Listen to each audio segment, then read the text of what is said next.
Meanwhile, mainstream media are campaigning against fake news sweeping across the internet. Yet it seems few are questioning the sources the very same media outlets get their news from. In the Now host, Anissa Nawe investigates. There's a crusade against fake news. Fake news has become increasingly, maddeningly, disturbingly popular, especially on Facebook. The Pope endorsing Trump? Fake. Megyn Kelly fired for backing Hillary Clinton? Fake. Clinton linked to crimes committed by Anthony Weiner? Also fake. Some of these pro-Trump websites in particular actually come from kids, from teenagers living in Macedonia. So you're saying that a bunch of Macedonian kids screwed millions of Americans over and got Trump elected? A bunch of Macedonian kids versus the enormous mainstream media machine, those 6 giants that control 90% of American media, which almost 100% were behind Hillary Clinton. Hillary hit him on everything. She clearly managed to get under his skin. I think is the best speech yet. Trump is headed for a historic defeat. Could he actually win? No freaking way! Oh no, you don't make up news intentionally. CNN didn't interview their super Hillary fan cameraman intentionally, and Fox's fake former CIA operative was just an honest mistake, fine. But misleading, misinforming, pulling out of context and propagating war, that's your intention for sure. Remember WMDs? We should have been more skeptical. Yes, you should have been, but lessons aren't learned. Yugoslavia, Iraq, Afghanistan, Libya, Syria, ISIS, terrorists, or what do you call them? Moderate rebels? What you do is way more dangerous. Your real news starts wars, kills and displaces millions, and destroys entire regions. So fake news. Most can see that coming. It's the real news that needs a check. So it seems President-elect Donald Trump faces yet another challenge in the form of the U.S. mainstream media. RT's Ilya Petrenko sums up the uneasy relationship between America's incoming leader and how it's going with the news outlets. Who loathed biased media more, presidential candidate Donald or President-elect Donald? But watch out, because this guy bites back. When almost all of them were backing this lady, he either had to swallow it or put up a fight. I do hate them, and some of them are such lying, disgusting people. Most of it, 70%, 75%, is absolute dishonest, absolute scum. Remember that, scum. You keep calling us the dishonest press, the disgusting press. I find the political press to be unbelievably dishonest. But he won, so isn't it time for a post-election thaw? We're not feeling that just yet. I'm going to show you a couple of tweets from Mr. Trump before he met one of the most respected American papers, the New York Times. Here, he calls it the failing New York Times and cancels the meeting.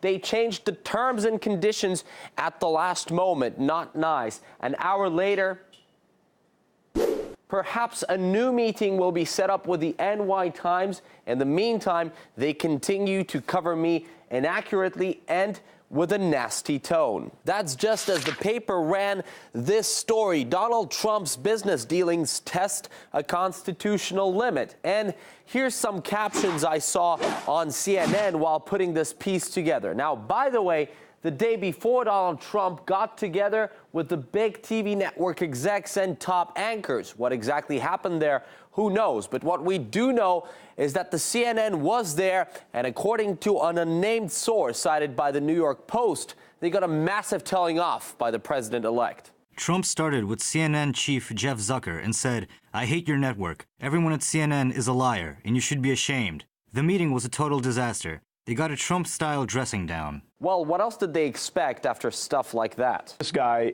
is a complete clown. Rodeo clown. A dangerous clown. An irredeemable pervert. Can Donald Trump be stopped? So, where are we now?